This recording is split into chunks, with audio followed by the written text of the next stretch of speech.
La cricotyrotomie, c'est qu'on va piquer sous le cartilage thyroïde et au-dessus du cartilage thyroïde. Le petit creux qu'on sent sous le cartilage thyroïde, il est ici, donc entre le cartilage thyroïde en haut et le cartilage cricoïde en bas. Et donc on pique ici, et le cathéter ensuite est orienté vers le bas pour aller ventiler au niveau de la trachée. Là, sur cette coupe, en fait, vous voyez le cartilage qui est saillant ici, c'est le cartilage thyroïde, donc la pomme d'Adam. Et en fait, on va piquer en dessous du cartilage thyroïde ici.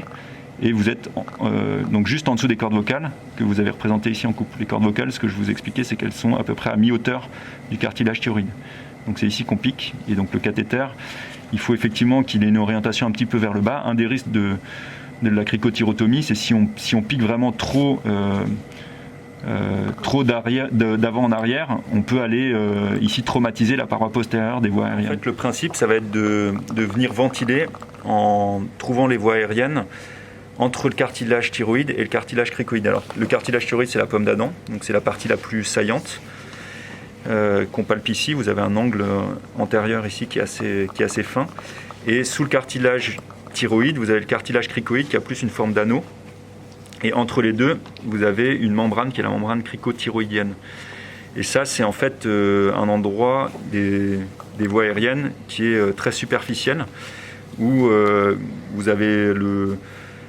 vous avez sur la ligne médiane, en fait, vous avez juste une ligne fibreuse, et puis cette membrane cricothyroïdienne, et ensuite vous arrivez au niveau des voies aériennes sous les cordes vocales.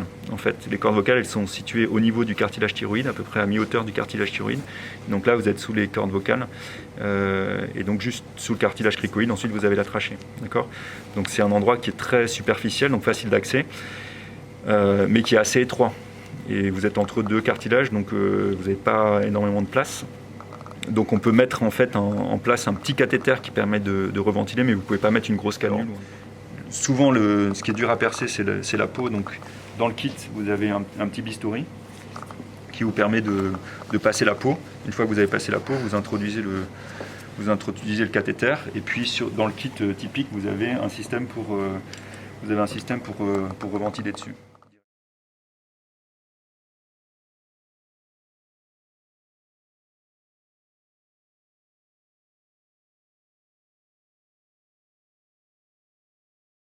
Vous pouvez brancher un respirateur, un ballon, quelque chose pour ventiler, quoi.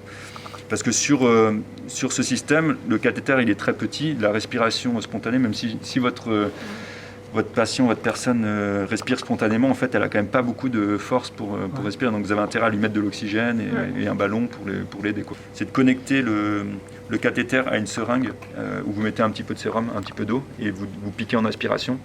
Et quand vous avez des bulles, ça veut dire que vous êtes sûr d'être dans les voies aériennes.